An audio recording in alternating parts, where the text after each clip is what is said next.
Please join me in welcoming Mr. Young.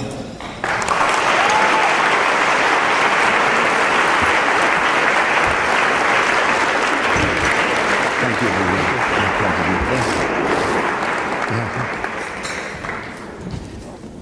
Thank you so much, Orville. I flew in this morning from New York and was in Washington, D.C. before that. I was advising the president on negotiations over North Korea.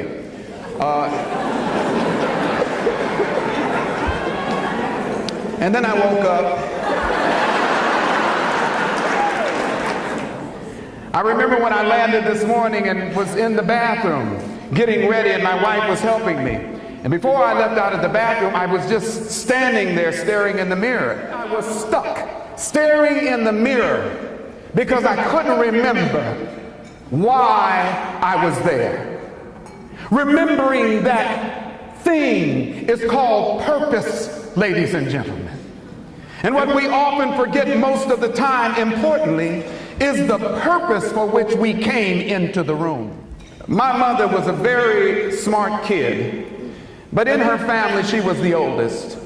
And when her mother became deathly ill, it was the protocol in the family that the oldest has to quit school. And so my mother, when we came to Los Angeles, took on the only job she could take on. Without education, she became a maid. That woman who was a maid realized that if she was going to make life different for her children and for herself, she would have to change something. She would have to go through a transformation. Ladies and gentlemen, think about it seriously. In this country and in the world, there aren't many things that help to transform our lives. Yes, you can hit the lottery, but the chances of that are so remote. Don't bank on it. Education is the key to changing lives, not only in this country, but around the world. She went back to school at night at Jordan High School in South Central LA. Got her high school diploma there, but she didn't stop. She said, I want to go to college. And so she went on to LA Trade Technical College, a community college in Los Angeles. And she got her nursing license and went on to fashion a 20-year career in the medical profession.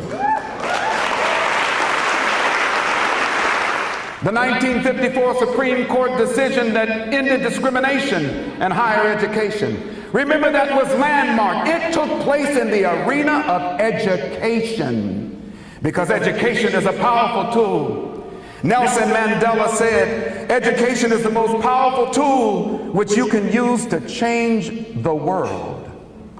I am not speaking in lofty terms, ladies and gentlemen, when I say that what you hold in your hand as a gatekeeper is access to gold.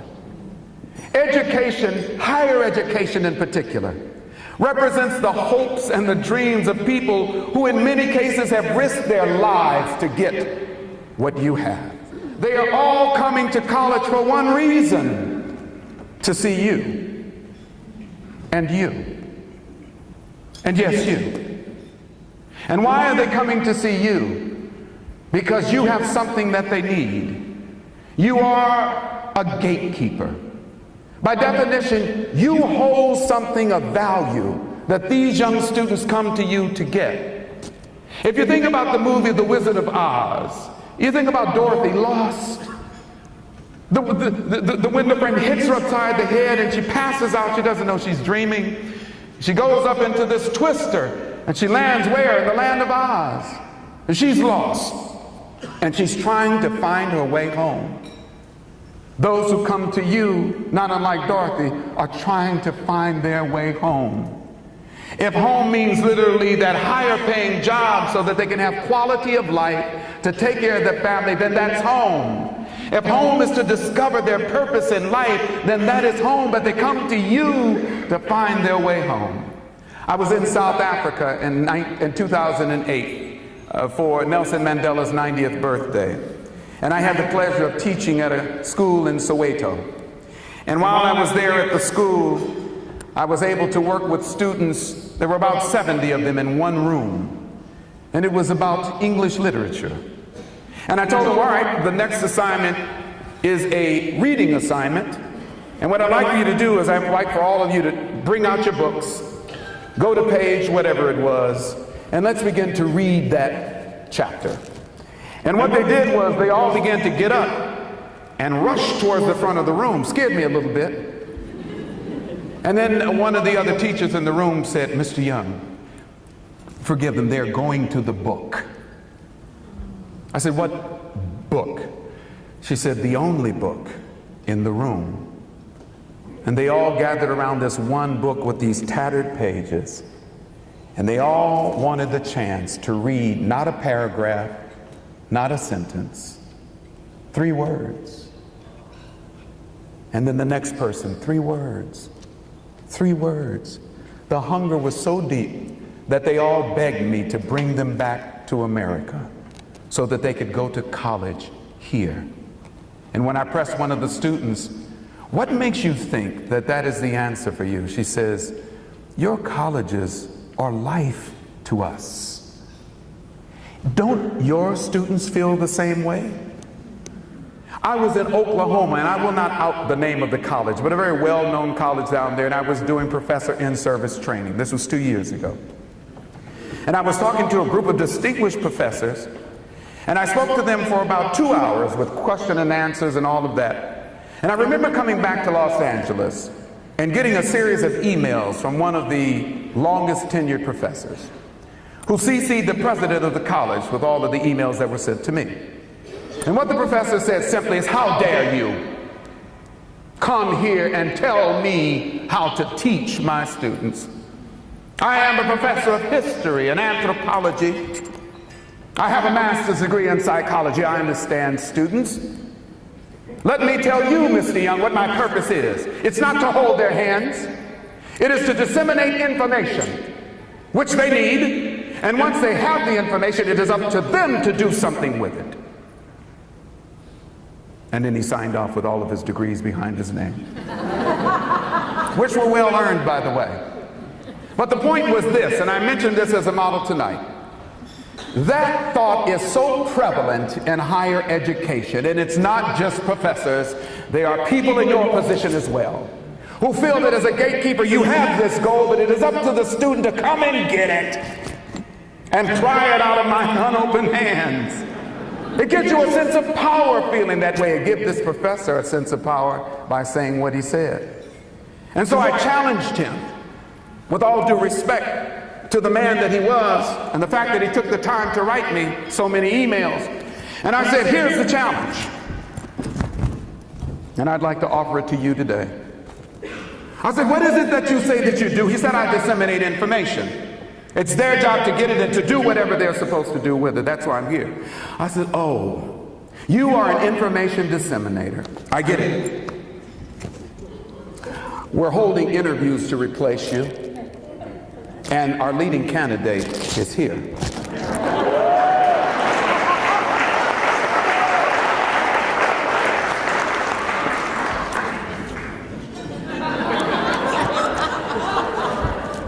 Upon interviewing this new candidate, this upstart candidate, we realized that it can disseminate 1,000,000 times more information than you can.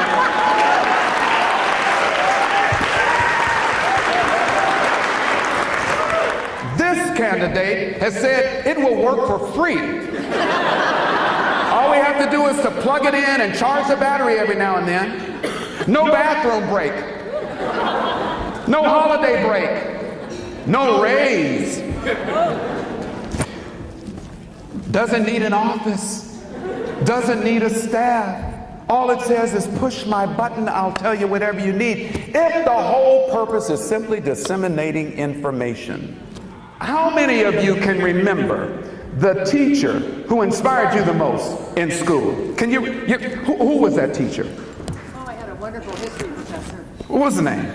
His name was, well, I had 2 of them. Earl Polius was one. Yeah. And, he was at USC. At USC, my alma mater. Good man. Now, why do you remember him in that way? He called Saint Sondag. He was an undergraduate. Which speaks for itself.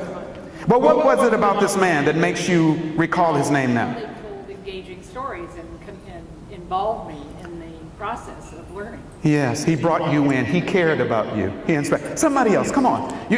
Somebody has to have a teacher here, a coach. Where at? University, well, she was at University Pacific. I don't know where you are now. Oh, UOP. Oh, she's in the room. She speaks about her mentor in the room. Not to embarrass her, but why would you call her out now? That patience, endurance, integrity, and ethics.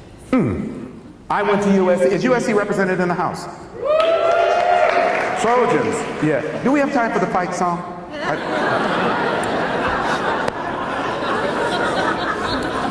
We'll give UCLA equal time later. But yes. Miss Smithrow, my 10th grade English teacher, she believed in me. Oh, look at how he said the name. It still means something to him. Think about what they just said. And let me add to that name, Mr. Paul C. McMorris, Locke High School. And while it wasn't higher education, Mr. Paul C. McMorris was what we considered our first vice president of student affairs at Locke High School. That wasn't his official title. His official title was janitor. Yeah. Mr. McMorris cared about every student at that school. When he spoke about us, he said, "These are my kids." When he talked about the time we was there, he'd say, "Not on my watch." He owned it. It was his school, not the buildings, not the brick and the mortar and the glass. Mr. McMorris said, "These are my kids." When the Crips gang began to rise up while I was in high school and threatened to come to Locke High School, Mr. McMorris got on his little Jeep and he went around and he chained up all the gates. And he got a bat from his home. And while it was a little over the top,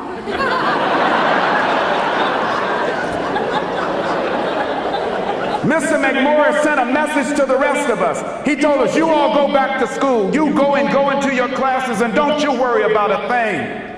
Mr. Mack is on duty." Mr. Mack passed away 2 years ago, and he had the biggest funeral of any administrator, any counselor, any teacher, anybody we ever knew in South Central LA. They had to have 3 sessions for this man's funeral. They came because they loved him. They came because he believed in them. They came because he said, "Not on my watch." A computer can spit out all the data it wants, but it can never hug a child. It can never say, "Not on my watch." It can never say, "Go back safely to the classroom. I've got it. Mr. Mack is on duty."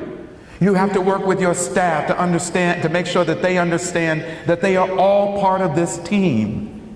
From the receptionist and the secretary to whoever sits outside your door, they have to understand that this is a team effort or it fails. I wish you absolute joy. I wish you nothing but success in the next few days. But more importantly, I just am so excited about what's going to happen when you go back to your schools and your students see the new energized you, the new invigorated you, the choir member who went back and read the words to the song again.